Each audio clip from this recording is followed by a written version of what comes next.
Let us move on to Introduction to OpenGL. Okay.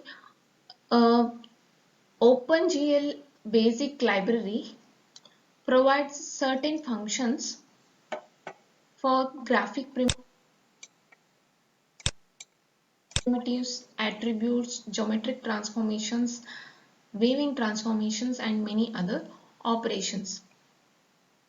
So as you know, OpenGL has got certain functionalities to draw any object, is it? So using graphic primitives, attributes, geometric transformations, weaving transformations, you are going to render the object onto the screen. So let us see how to write down these functions. Okay. So first function we have here. Let us go on to OpenGL syntax first. Okay. The functions in the OpenGL basic library are prefixed with GL. So as you see, any function, when you are going to write in your OpenGL programs, you are going to start writing with GL. Okay, GL will be always in lowercase letters. And next, the component word first letter is capitalized. That means here, so for example, I take here GL begin. Okay, GL is always you have to write in lowercase, but the second component what you are going to write here, that is begin, B always has to be capitalized. Similarly, you have one more function called GL clear.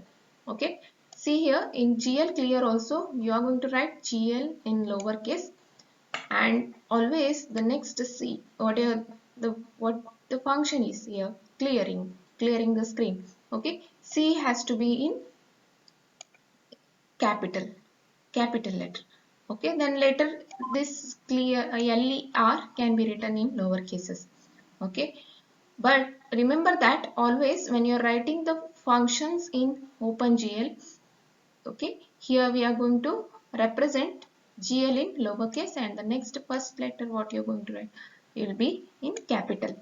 Okay, copy pixels. So here copy, C is in caps and P is in uppercase letter. So similarly GL polygon mode.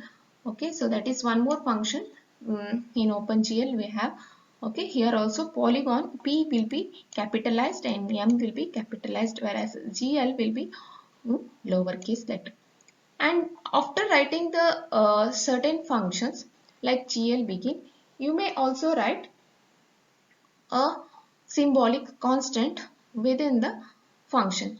Okay, so here symbolic constants that are used within certain functions as parameters are all in capital letters. So whenever you are going to write any function, and for the function you may pass certain parameters. Okay, and parameters whatever you are passing should be always represented with GL, GL, and this GL has to be always in capital letter, and all the letters whatever you write will be in capitalized. So here for example if you are seeing GL underscore 2D, GL underscore RGB, and GL underscore CCW, GL underscore polygon, so all these will be capitalized because this is a parameter you are going to pass in the OpenGL function. Okay, so remember that when you are writing the function will be beginning with lowercase, that is GL. That GL is different. Okay, GL here for example I say here your function is GL begin. Okay, this GL will start with lowercase letter, and begin is the function you have here, GL begin. And suppose if you have certain parameter here, okay, for the function GL begin, that parameter will be in uppercase letter. Okay, that you have to remember, and it will be having a underscore also along with this letter. So GL underscore 2D or GL underscore RGB, like this. So let us see what are the different data types you can use in OpenGL. Okay, OpenGL functions also expect specific data types. For example, an OpenGL function parameter might expect a value that is specified with 32-bit integer. So this is an example. So you have studied in earlier semesters, you have studied C, C++. So you have studied different kinds of data types, like data types may be byte, short, integer type, floating type, double, or boolean. So different kinds of data types you have studied. Okay. Similarly, this OpenGL also provides certain specific data types, okay, that can be included in your program. So to indicate the specific data types in OpenGL, we have special built-in data types. We are going to represent those special built-in data types as GL. So if it is a byte, you are going to represent, so you may represent it as GL byte. Here remember that when you are writing GL byte, okay, so when you are specifying a byte, so here GL will be capital. Okay, remember that. And the next, whatever this data type you want to represent, that can be written in lowercase. Okay, so even here the next case, if you are seeing, okay, GL will be GL short we are representing. So GL will be represented in caps and short is represented. So this is short is a data type. Okay, and you have integer that has to be represented. Suppose if you want to represent it as integer data type, then GL is capital and integer you have to write in lowercase. So another data type you have GL float, GL double, and GL boolean. Okay, so these are the different related libraries. In addition to OpenGL basic core library that is prefixed with GL, there are a number of associated libraries also. Okay, so always when I say OpenGL core library, you have to remember it as that will be having GL. Okay, that is graphics library it is. But additional libraries also we have. Okay, so first one, let us see the additional library it is. That is, it will start with GLU. Okay, the header file, whatever you want to include, it will have hash include gl/glu.h. Okay, okay, glu.h you say. Okay, it provides routines for setting up weaving and projection matrices, describing complex objects with lines and polygon approximations, and also for displaying quadrics and processing the surface rendering operations and other complex tasks. Okay, say here GLU library, that is one more library you have. You can also use when you are doing the programs, you can also use this GLU libraries also. But whenever you write when you are including GLU library, the functions whatever you are going to write in your program also starts with GLU, not GL, because if you want to retrieve certain library functions from GLU library, it has the functions also has to be represented with GLU. Okay, so every OpenGL implementation includes the GLU library. Okay, so next one we have, that is Open Inventor. It provides routines and predefined objects. Okay, some of the interactive 3D applications are also written in this Open Inventor. So here when you are writing programs in Open Inventor, we generally use C++ language. Okay.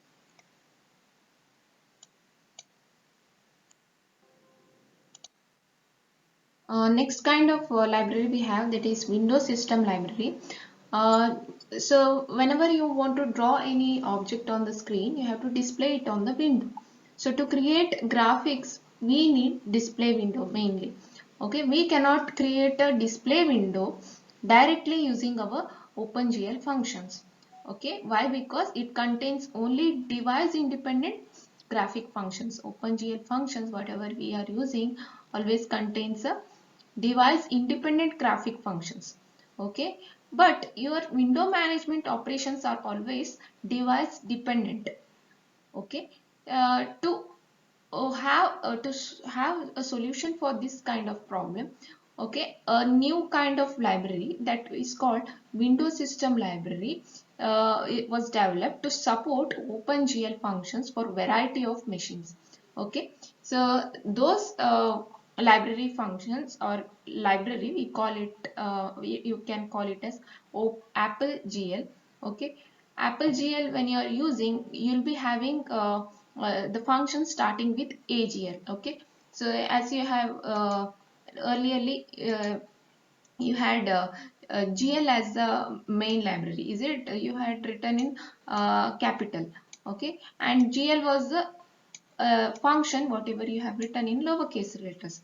Okay, similarly, when you are using Apple GL, uh, Apple GL, that is library, okay, you will be having the function starting with a lowercase agl, okay, a g L, okay, lowercase, and then you start to write the other function. Okay, so similarly, Windows to OpenGL is one more Windows system library.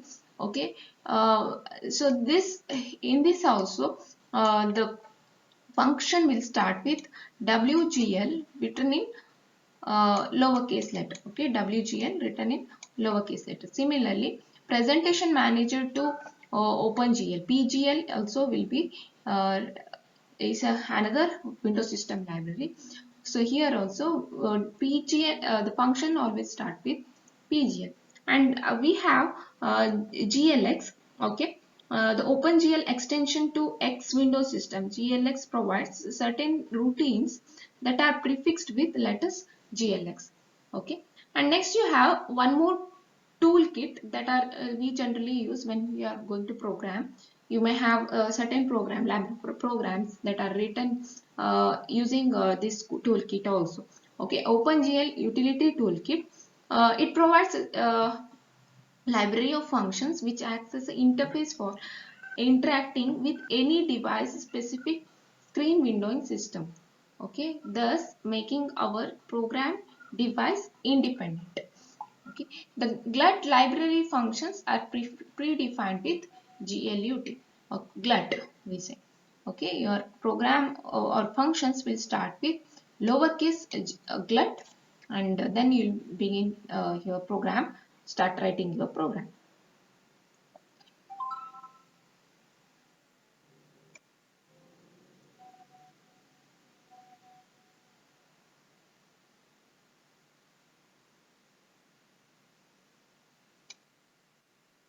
So before writing any program, we have to include certain library functions. Okay, so as you have written in C or C++, you are starting to write the program by including the header file. Is it? So similarly, here in OpenGL also, we have to write certain header files.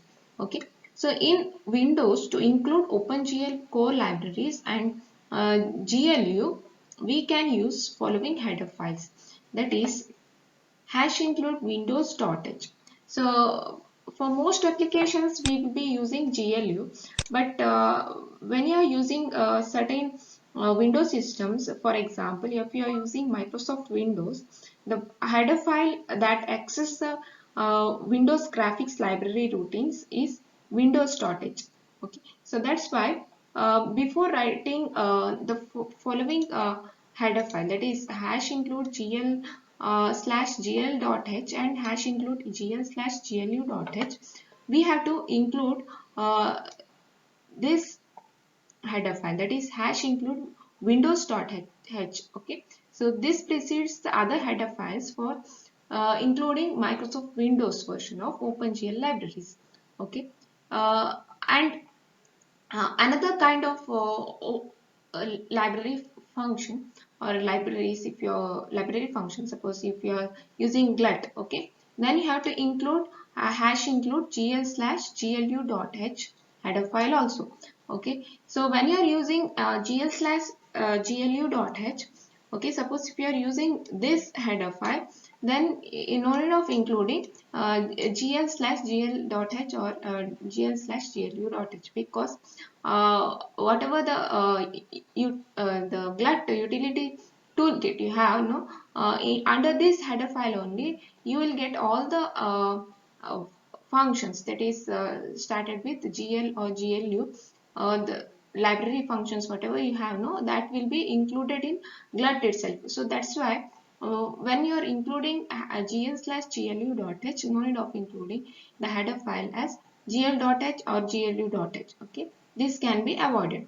Okay, so the above lines can be so here these two lines, if you are saying, okay, the above lines can be replaced by using glut header file, which ensures gl.h and glu.h are included correctly. Okay, in Apple OS X systems, the header file inclusion statement will be #include glut/glut.h. And similarly, you may be using #include stdio.h and standard library.h or math.h also in your programs. Okay, and it depends on your program. Not all the programs will have these header files. It depends on your programs what you are going to write. So let us move on to display window management using GLUT. Okay, so here we are going to consider a simple example with minimum number of operations for displaying a picture. So let us see what are the functions we need to have a picture that has to be displayed on the screen. Okay, so we start initializing with GLUT. So suppose if you start with GLUT, what are the functions you have to write there is, if you are using OpenGL utility toolkit, our first step is to initialize the GLUT. We perform the GLUT initialization with the following statement, that is GLUT init argument vector, okay, argument count, that is argc comma argv we have, okay, argument ampersand argument count comma argument vector. So this is the first step we are going to write here, or first initialization we have to have in your program if you are using a GLUT utility toolkit. Okay, next step is we have to specify the display window with certain name. So here the second step is title. Okay, title. We can state the display window that has to be created on the screen with given caption for a title bar. Okay, this is accomplished with function called GLUT create window. So here, for example, you can write GLUT create window. Title you can give as a line segment. Okay, a line segment, or it is user defined, so you can write any name inside the inverted comma. So here they have written the title as an example OpenGL program. So this an example OpenGL program will be displayed on the on your window what you are going to create. So suppose if you write line segment, line segment will be displayed here. Okay, line segment will be written over the window. So your computer screen is different, but what you are going to display is different. So I am talking about the window what you have created here. Okay, what you have created inside your monitor. So that is, you have, for creating that window, okay, you have to have a title for that. So that is GLUT create window. Here they have given the title as an example OpenGL program. Okay, so here this particular function, so that is GLUT create window, will take only single argument. Okay, and you can give a single name or with uh, or the double name also, that is possible, but the argument will be only single argument, so that you have to remember here. So specification of display window. Okay, so after creating, so you have created a window using GLUT create window, is it? So now you have to tell the computer that what has to be displayed in that window, is it? So we need to specify what the display window has to contain. For this, we create a picture using OpenGL functions, and we pass the picture definition to the GLUT routine glut routine that is called as glut display function, and this assigns our picture to the display window. So glut display function is the function which assigns our picture to the display window. So for example, here we are going to take one of the example as glut display function uh, line segment. Okay, so if you want to display the line segment in your window, then you have to specify it inside the argument. You have to give the argument as line segment. Okay, so this is about specifying the specifying what you have to display on the window. Okay, so next step is one more glut function you have to finally write. So here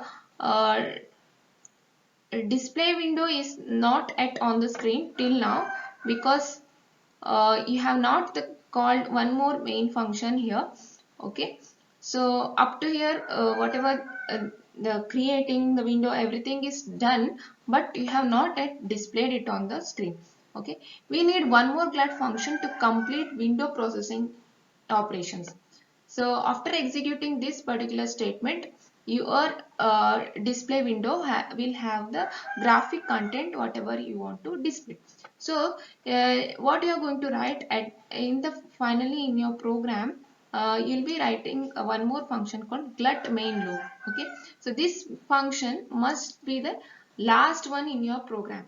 Okay, this function will be the last line in your program, glut main loop. So it displays the initial graphics and puts the program into an infinite loops.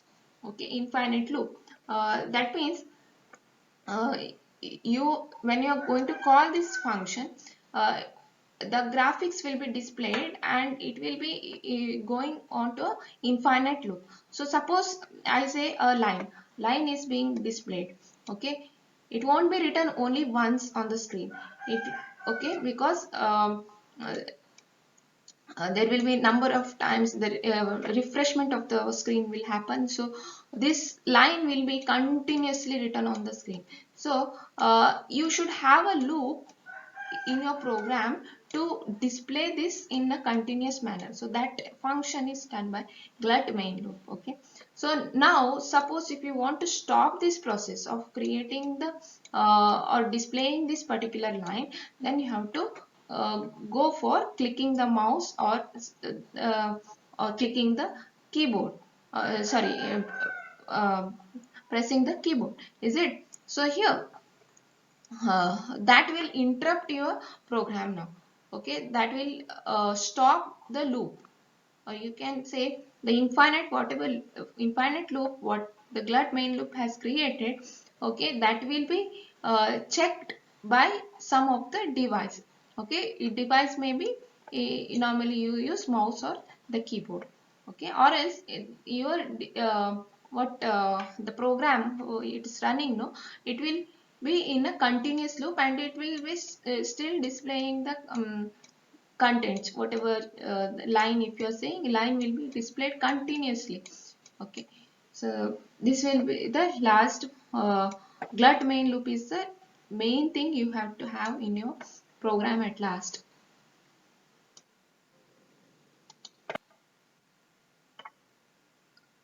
Okay, so next is after creating the window, so you have specified the glut create window function you have specified, and you have written the parameter as an example OpenGL program. So as I said, when you have created the window with certain name, so that name will be displayed on the top of the window. So actually you have the computer screen, is it? You have computer screen on which you have created a window, and on the top of the window you have written a title there, an example OpenGL program. Okay, so here uh, so this location of the window has to be specified by the user, or else it will take the default location. Okay, default location and size will be taken if you are not going to give your own inputs. Okay, that means input means if you are not specified in your program what should be the size of the window, or where has to be the location of the window on your screen, then it will take the OpenGL function will automatically take its own default values. Or else how you can specify it is using glut init window position function. Okay, glut window init window position function is to initialize the location of the upper left corner of the display window. So here suppose if I write glut window init window position 50, 100. Okay, here 50, 50, 100 means the initial position here is 0, 0. So take this as reference point, and from there 50 positions you have to come down. Is it? That is 50 units you have to come down along the y-axis. Along x-axis it is 100. So you can write it as glut init window position 50, 100, which will place your window on the screen in this manner. Similarly, glut init window size. Okay, another function we have, glut init window size 400, 300 will set your size of the window. That means width is 400 and 300 is your length. Okay, like this. So you can specify it in your program. So next function what you are going to have is, after the display window is on the screen, we can reposition and resize it. So that means glut init window size is one more function what you are going to use, and within that you may specify the parameter as for example you may specify it as 400, 300. So this 400, 300 is saying that the initial width is 400 pixel and height is of 300 pixel. But you can again resize this particular window size as 200, 200 or 200, 100. So like this, the values can be changed for the window whatever you have initialized earlier. Okay, glut init window size is the actual function you may be using for specifying the window width and height. Okay, so next function you have glut, one more function. We can also set the number of other options for display windows such as buffering and choice of color modes with the another function called glut init display mode function. Okay, so one more function you have, that is glut init display mode function, using which you can specify the number of buffers you want to use. So here the parameters whatever you pass for this particular function, that is glut init display mode function, will be of symbolic glut constants. So already I said what are the constants or what are the parameters you can write within this particular functions or glut functions or GL functions, or you have GLU functions. So whatever the functions you have, okay, you can have certain constants, which symbolic constants written inside this um, function, or parameters what you can pass is, we call it as symbolic glut constants. Okay, for example here we have written symbolic glut constants as glut single, and one more you have glut RGB. Okay, so this is a symbolic constant, glut constant we say. Okay, and remember that these glut constants will be all written in capital letters. Okay, so here this is one example. Here we are going to specify a single refresh buffer is used for display window, and that we want to use the color mode which is using RGB color. So this has to be specified in the glut init display mode function. So similarly, one more example we can give it as glut init display mode. Within the bracket I can write it as glut underscore double. That means double buffer you are using, and one more RGB coloring system also you are going to use, or color mode what you are using is RGB, red, green and blue color. Okay, the values of the constants passed to this function are combined using logical OR operation. So you can have here an OR logical operation. Similarly, other operations are also performed, but normally for this init display mode we usually use OR logical function. Okay, so actually single buffering and RGB color mode are the default options. Suppose if you want to specify the double buffer, then you have to specify glut underscore double. But this glut underscore single or glut underscore RGB is the default options you have having. Okay.